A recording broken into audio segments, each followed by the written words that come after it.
focus on hitting your goals in every area of your business. Remember, the universe rewards the bold. A leader has to take the risks. So welcome to the Wealth on the Beach podcast. My name is Daniel Alonzo, and as always, I'm your host, bringing you some of the greatest minds in the world.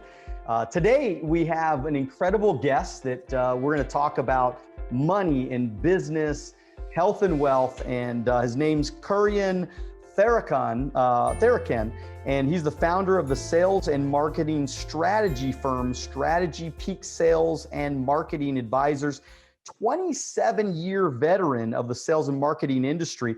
He has consulted for companies, numerous sectors. He's also an author, Amazon bestseller, 7 Essential Stories Charismatic Leaders Tell, which details how anyone can move people and mountains with the power of the story. So I'm actually been looking forward to this podcast because I love telling stories and I love hearing stories. I don't think there's anybody on the planet that doesn't love hearing stories. So Kurian, tell us, a little bit about yourself and thank you for being with us today. Good. Well, thanks for having me, Daniel. So quick little bit about myself. You mentioned it's been 27 years. It's actually been a couple of years more than that. I'm in my mid-50s right now. I was in the sales business right out of university, got into the marketing business, then got into sales and marketing business. A lot of startups confuse those two very separate topics and think they're one thing. And what I find myself doing right now is consulting to a number of different startup companies or the startup entities within spin-offs of larger enterprise, right? But they all have the same problem, and that is how to get traction in the marketplace. And most of them mistakenly believe that it's all about the product and the features and the benefits, which is classic sales theory. And I'm here to dispel that notion and say, no, it's not. There's one thing that you have to sell at the very beginning because it's the only thing that your customer buys at the very beginning. And if they don't buy into this, they won't buy into anything else. So give us a little bit more context on that. And what are you talking about? I mean, elaborate. Well, you know what? This is, we're all in the sales and persuasion business, whether it's convincing your kids to go to bed on time without the fight, whether it be to convince your spouse to buy a bigger home, whether the boss to give you new projects or a raise, whatever it is, let alone a startup selling new products and services. We're all in the persuasion business. And the mistaken part of that is that we think we are in the business of selling the value proposition and the products and the features and benefits, whatever it is, right? Johnny, you won't get a spanking if you go to bed tonight. You might be in that negative value proposition business as well. But what I say is that the very first thing anybody buys, the absolute very first thing, is your story. If they don't buy into the story, they won't buy into anything else because they can't buy into anything else because you're not functionally relevant. You're not emotionally significant to them. But that story is not about you and how great your products are and anything like that. The story is about your customer as hero. Your customer has to be the hero, the central protagonist in the story. And if that's true, your story begins with the hero in some kind of state. Let's use a Pixar model, for example. Everything's going fine, and then something happens. And then I have to go on a quest, and there's all sorts of muddles and troubles in the middle, right? Almost had it, have to pull back a little, try again, and eventually everything settles out, and you find Nemo. And so that's the typical Pixar type of setup and end result. But who's the hero of that story? The hero of that story, is Marlin, and he's trying to find his son. And ultimately, all of your customers are the hero of their own story. So what does that make you then? What that makes you, Daniel, is the wise wizard, the fairy godmother. And you are granting the hero of your story, your customer, a set of tools, magic incantations, the magic sword, to help them get out of pain and get to gain. And it's probably both of those things at the same time. Get out of pain, get to gain, right? And so your products become the tools to fulfill the promise in the story. And So what so, business are you in? You're in the storytelling business. we're all in the storytelling business, and I think isn't that's the challenge that a lot of new salespeople encounter, is the fact that they're always trying to sell their product. I mean, I notice this on social media where people are posting about their product all day long, kind of at nauseum. All day long, they want people, buy my product, do this, do that, versus actually building their story and creating a story and creating their brand. And do you see that a lot? All the time, all the time, especially with the startups I'm dealing with. I'm working with a lot of startups out of the university. So they're technology experts, subject matter experts in the science. They did not go to school to get their PhD to become salespeople, but they find themselves having to be in that position to, at the very least, raise capital, bring talent on board, and then get their new products and services out there. Well, I'm excited to have this conversation with you because I've been in the sales business for 25 years, and so I'm excited to have some feedback. But I do want to, and I always like to do this kind of. I want to go back into your past a little bit, and I want to talk about your story and where you were raised, where were you born, and I know you're in Canada now, in Edmonton, right, Canada now, and I love Canada, by the way, but where were you born? Well, I came to Canada as a 5-year-old from India. Well, a small stop in London, England. I went to kindergarten in London, and we moved all over the place. My dad was an X-ray technician. Moved all over the place in India as well. Right, I think I had 13 homes by the time I was 8 or 9 years old. Right, just bouncing around because he was going from hospital to hospital working. We ended up London, then straight. He could go anywhere in Canada he wanted during that time. In 1968, we ended up in Ponoka, Alberta, which is a 5,000 person town just south of the capital of Alberta here, Edmonton. So 60 miles away, and great place to live. Because it was small. We used to know everybody and their dog, for blocks and blocks and blocks. Fabulous little community. But I eventually came up to university in Edmonton here and never left. So tell me though, I want to dig a little bit deeper. What kind of kid were you? Were you an extrovert, an introvert? Obviously, you sound very intelligent. I mean, were you always the smart kid, or did you get good grades, bad grades? Dig a little deeper with me. Okay, well, if we're going to go that direction, as you can tell, I'm an introvert. You can definitely see that, right? No, I'm joking, obviously, but I remember a teacher telling me in grade 6, "You are a great salesperson," and I said, "Really? What does that mean?" But apparently, I had some innate skills around being able to sell and such, right? And I think I'd always considered myself smart, but if you eventually wise up into your adult years, you realize that only gets you so far, and it might get you into more trouble than anything else from an arrogance point of view, right? So from that perspective, I hung out with the drama club kids in high school, the pseudo intellectual club crowd that thought we were a lot smarter than we actually were, right? And then you get out in the real world and you realize, that all those years of programming, and this includes university, all those years of programming, the big revelation was there is no formula for success. There is none. All through university, all through high school stuff, there are equations, and you're told to work hard. And if you do these things, you will get ahead. You'll get a good job, and all those kind of things. And then when you're thrown out into the real world, where that structure, where that artificial structure isn't actually present, and you have to fend for yourself, there's a lot of things going on.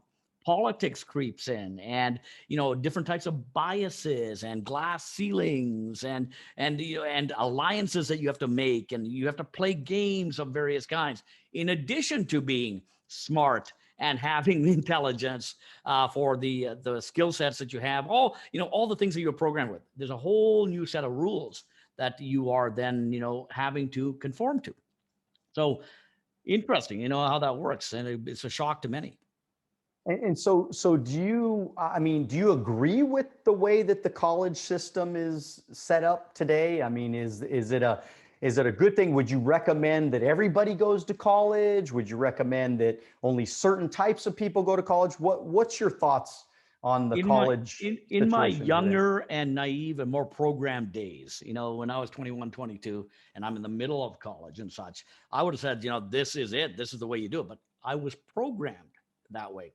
Today, in my mid 50s, I look back and say, get a skill of some kind. And in fact, it doesn't matter what the skill is. Go to trade school, go and get a degree if you want to get a degree. But ultimately, you're doing it to sharpen your own saw, and whatever that is. And I marvel at the skills of some of these tradespeople and such. They do things that I just have no talent for, but I've got other talents. And ultimately, we all have to find our own path here and create something that we all participate in as well, economically, democratically, all that kind of stuff. So we can't have these little groups of people say, you stay over here, I'll take this all for myself. So I think everybody's got to find their own path, and there's no right way to do it on an education basis for sure. So I think that's wonderful. I mean, but I really, I mean, because I like what you were saying as far as when you were younger, you were really gung ho about college, and then as you get older, you kind of go, wait a minute, maybe it's not for everybody. And I'm one of those that really believes that college for a lot of people is a complete waste of time. Again, for a lot of people, not everybody. Obviously, if you want to be an engineer, you're going to go to college. If you want to be a lawyer, you're going to go to college. And I always preface it with that. But what a lot of people don't realize is that a lot of people get out of college, but they don't know how to communicate with people. They have no sales skills. They have no relationship building skills. So what happens, and I think this is where you come in, is what happens is they have great ideas.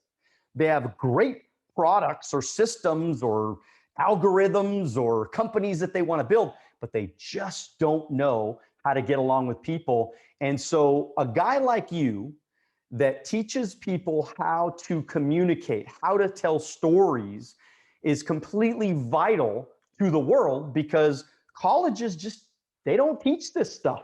I don't think my college professor, when I went to college just for a short period of time, I guarantee you, he didn't know how to get along with people. He didn't know how to build any relationships, because I hated the guy. So anyways, elaborate on that, Kurian, for me, please.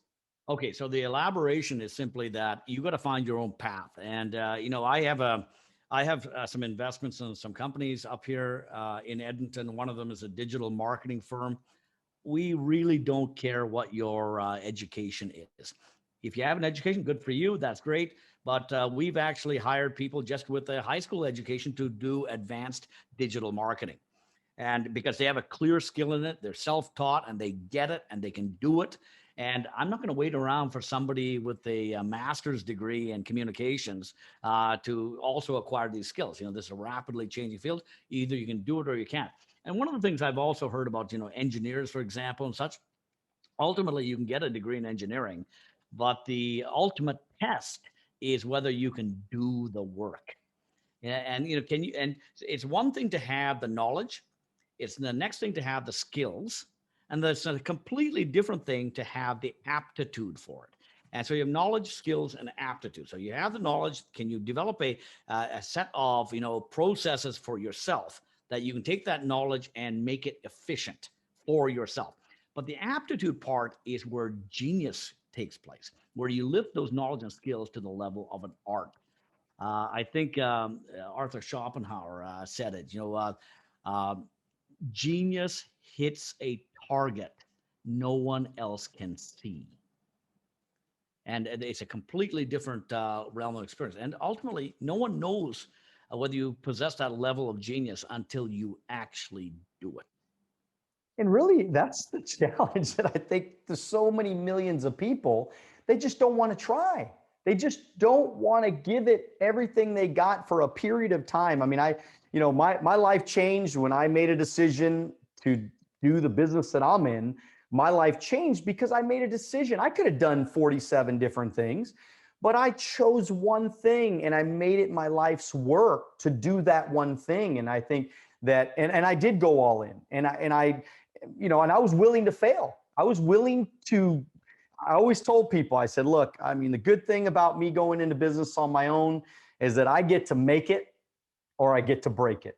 I get to determine the success or failure. And if I don't quit and I keep, pouring in, I can never really fail if I don't give up. If I don't sell the stock, did I really lose in the stock yet? And so I had that attitude, and I think that's wonderful. You were going to say something though. I think. Well, what is it? It's amazing what doors spring wide open once you commit, and it's a very scary thing. Commitment is not a step forward; it's a leap across a chasm. So it's always scary at the beginning, but when you look back, you actually did the leap, and other doors spring open. If you connect with me on LinkedIn, you'll see that I put up a quote of the week every week based on the book and such, right? And one of my favorite quotes is "The universe rewards adaptive persistence." And so the preliminary to that, what you have to do before that is commit to that path, and then be able to adaptively persist in that pursuit. Good stuff, man. So what motivated you to write a book? Where did that, when was it? What mindset were you in when you said, you know what, I'm going to sit down, I'm going to focus, and I'm going to write this dang book? How did that happen? I'm embarrassed to say that it was the poorest mindset. And the mindset was all ego driven. And I'm going to write a book because I want to be an author. And it was the most hellish experience that I went through for the first few months to do that. And the book, that very first draft, I had hired a coach to help me put it together, somebody who had already done this a few times before. And we went through the final manuscript, and I looked at this and I said to myself, this is utter crap. I cannot put this out there. And that was entirely because I was writing it on the basis of promoting myself and positioning myself as an author. And at that moment, there was an epiphany, and that was simply, this isn't about me. This is about my audience. This is about the reader. And so I shifted the lens, and I was already committed to this process this time. I had a lot of money already into time and money invested in this. I was on a schedule, and I realized, I got to write something that people want to read, not something that promotes my ego drives. And so that was a complete change of path for me, and it's a completely different lens. And I was able to write that book, and it still took about 12 months from that point. I wasted 6, and it took me another 12 months, but then it all came together based on what do my clients, what would they want to see in this book if I wasn't there to consult? And that's the genesis of what became the 7 Essential Stories Charismatic Leaders Tell. It's a leadership book, but the flip side of that, Daniel, it's a leadership book, but the flip side of that is it's also leadership in marketplaces. So you can do both of those things together. And like you said before, it's about the customer, isn't it? Always. I mean, ultimately, it's about your customer. It's about your audience. It's about trying to bring value to, and I got off another podcast, and I was talking with the guy who's marketing guy as well. And I said, I've always came from the mindset, look, I want to make a lot of money. We all want to make billions of dollars. We all want to become wealthy. We all want everything that we want. But ultimately, you can't get that if you don't give, what you need to give. If your audience doesn't appreciate your value, and you're not, and I always look at it as a win-win situation, right? I'm always looking for win-wins, man. How can I help them win? If I help them win, I win. Everybody wins. And then life is good, and life is easy, and life is fun. And then it's more fun of a life because everybody's winning. Does that make any sense to you? More sense than you might imagine, because that's not the way I thought in my 20s, but it's the clear way I think in my 50s. I have a much more of a spiritual approach in my 50s than I ever did in my 20s. I wouldn't even known what that meant in my 20s, right? But life, it really is, you get what you give, and karma is perfect. Yeah, that's awesome. I mean, so when you look at social media and you look at the way that people market, because I want to hit on kind of marketing a little bit, and then I want to end with leadership. I want to have a little leadership conversation. But when you think about marketing, where are the mistakes that people are making in their marketing, on their social media, their branding, their LinkedIn, their Instagram, their Facebook? Can you touch on that a little bit? Ultimately, it comes down to, first of all, not understanding that this isn't about you. It's about the customer as hero. That's the very, very first thing. The other part of it is that what if the customer is the hero of the story, and you are that wise wizard, fairy godmother, providing them with the tools to enable the promise in the story, to get them to that final destination, then your ultimate thing is to be functionally relevant and emotionally significant to them in all of your interactions. And if your sales process, for example, marketing process has 8 stages, there's no such thing as a sale. There's actually sales, is plural. There are at least 8, maybe 9 separate sales, depending where you think you start and stop, right? But each of those stages has to add value to that customer. The only time the cash transacts and the product is exchanged is probably in stage 7 or 8. Stage 7 and 8, hopefully they become a raving advocate of yours, right? Raving fan. But the actual cash transaction is way down there. So what do you do in the first 7 stages? You have to continually add successive stages of value. And that's where people get lost. They want to do the slam dunk and, close that sale. Really tough if you haven't created value in that prospect's mind in successive stages along the way. Yeah, it reminds me about kind of what I did early on as I built my business based on modules. It was just little, I call them closes, right? I mean, here's close number 1, here's close number 2, here's close number, and basically it was just questions getting an affirmative yes. It just, they were saying yes to me on this area. So it was very easy. I got very little objections at the end of the day. And so does any of that make sense to you? More than you can imagine. Again, this idea of breaking it up into a series of relationship stages.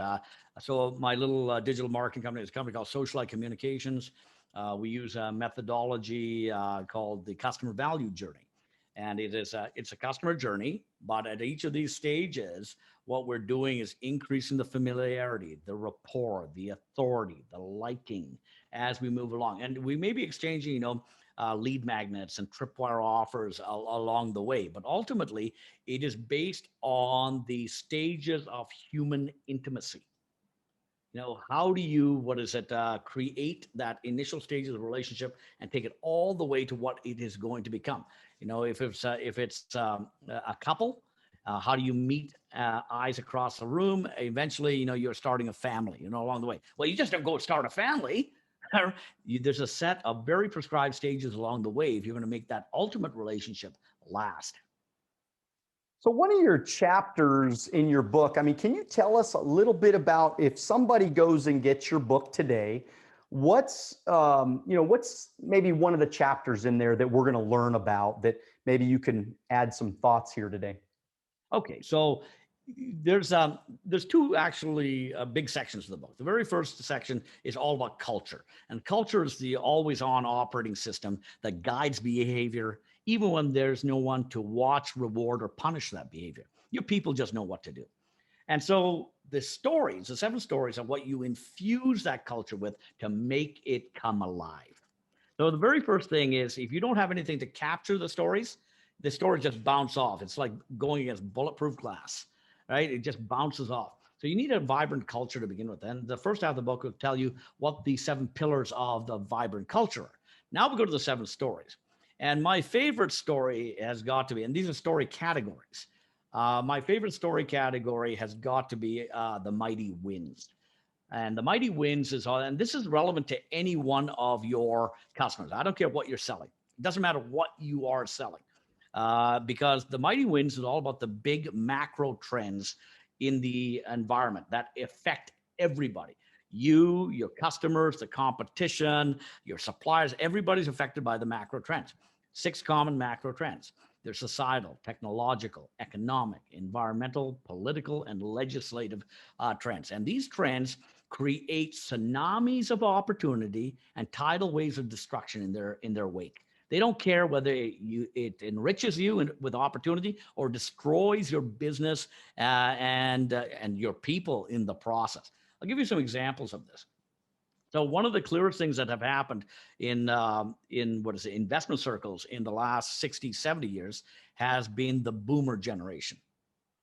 Right, so the boomer generation, and it created all sorts of opportunities, not only for the stock market, but what the implications were for a variety of different industries. The boomers coincided very well with this whole process of suburbanization, which coincided quite well with this advances in automobile production and the subsequent affordability of automobiles and this whole idea of middle class, et cetera, et cetera.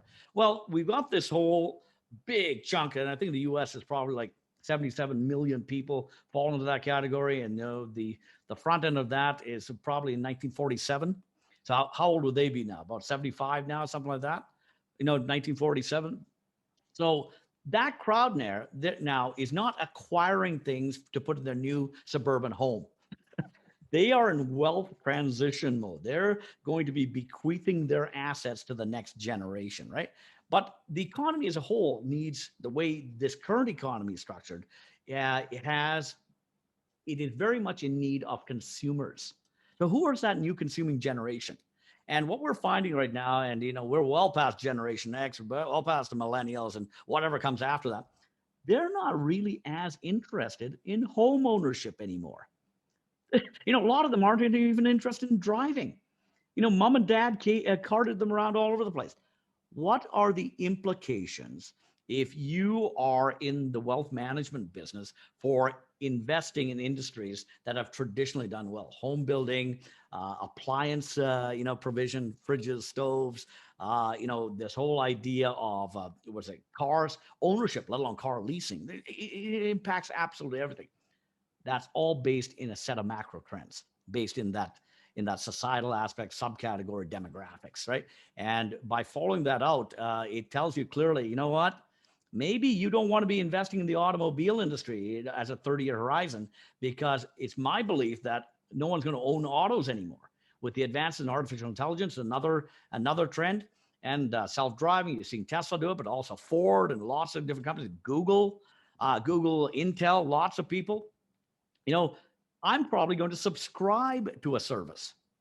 So I'm going to subscribe to a Ford service or a Lincoln service or a Mercedes service. And the car hopefully just shows up. I hop in the back and away we go. Because the ultimate thing that a car provides for me is instantaneous, on-demand, private transportation.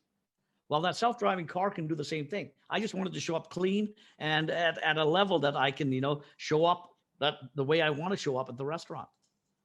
So yeah, it's a little bit lengthy, but hopefully that got across. No, this is awesome. I love having this conversation because there's $68 trillion that's going to be transferred from one generation to the next. This is serious business. 80 million baby boomers, and then right behind them, by the way, and this is one thing we should always make sure that we stay on top of, is there's 93 million millennials coming right behind them.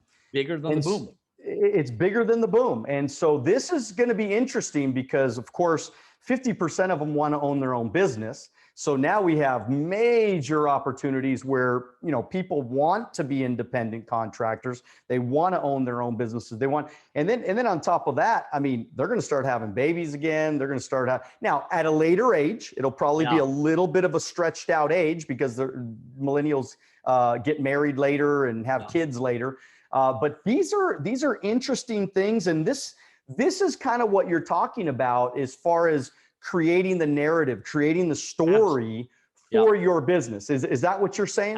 Absolutely correct. And so that narrative, if you were in the wealth management business, you would use that as a narrative to preface the kind of industries and then the best in class companies within those industries to place your money within. What ETF should I buy? And the last thing I want to do is to buy an ETF focusing on print paper. That could be a bit of a problem in the next 30 years, right? But I don't know if I'm all that excited about, the traditional car business either. At the beginning of the 1910s, 1920s, there were over 800 car manufacturers in the United States. Ultimately they consolidated down into Ford and General Motors, American Motors, Chrysler, those kind of companies. I think there are 4 or 5 big ones. But those 800, if you had done an ETF just on those 800 companies, if you had done that, you could have made a ton of dough by betting on the trend. Just by betting on the trend. Eventually, the big guys would eat up the little guys, but you'd still have all of your wealth concentrated in the winners now, just by betting on the trend. And that's what I'm getting at with story number 5, the mighty wins. Oh, I love that. Love that. And so, look, I mean, at the end of the day, when you think about, your routine, because obviously you became very successful doing what you're doing, successful author today. You've been able to help a lot of people. I'm sure you spoke on a lot of stages, done a lot of podcasts. At this point in your life, is there one thing? Because the one thing that I like to talk a lot about is leadership. And I believe leadership is everything. I think that, businesses, they thrive or they die on leadership, and so I want to kind of close this out today with your thoughts. And by the way, you're talking to a lot of small business owners, a lot of, little mom and pop businesses out there that they're trying to get themselves to that next level. And so what would you say on the topic of leadership to all those people listening and watching today? So I do my quote of the week every week, right? And the quote of the week this week, and I say this very often, is that a great leader with a poor story becomes a poor leader. But even a mediocre leader with a great story has the opportunity to become a great leader. So the very first thing that people look for, you cannot relate to any great leader without relating to the stories that define them. And that's the central part of it. So leadership is not, wow, this guy, he knows how to execute strategy. Well, how do you know that?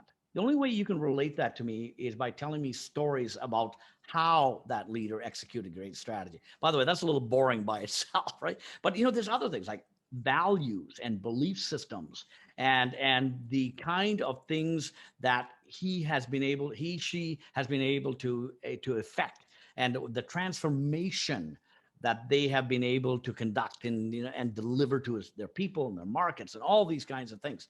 And so the stories are what make the possibilities come alive. So the question becomes, what business is the leader in?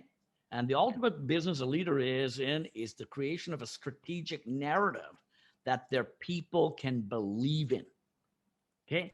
And then, of course, they have to fulfill the promises in the strategic narrative. But unless I can sell you on the idea of a strategic narrative, then it doesn't matter what my products and services are, because I don't see how any way that fits into what is going to benefit you, me, or anyone else.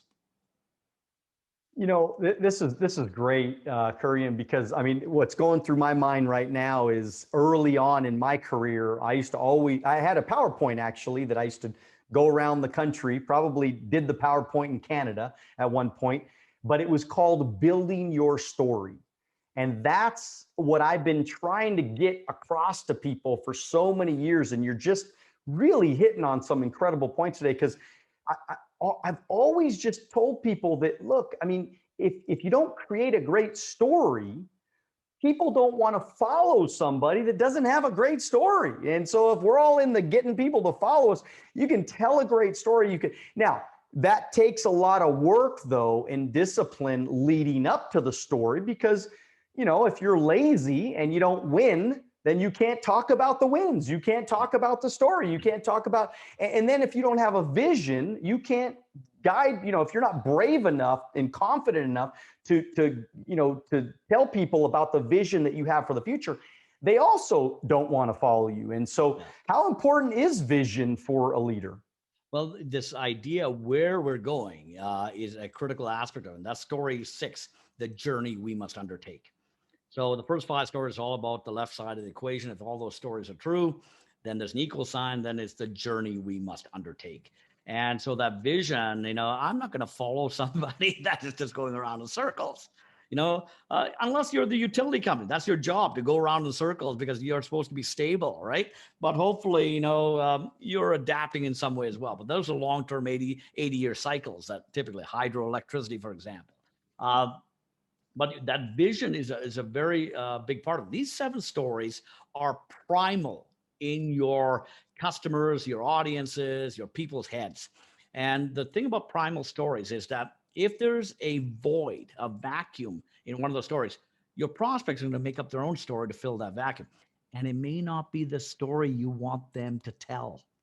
And that's the problem. And so we have to be able to construct the stories to give them these primal slots in their head, the ammunition, the fuel to actually give them the volition, the energy, the desire to move forward in the direction that you want them to.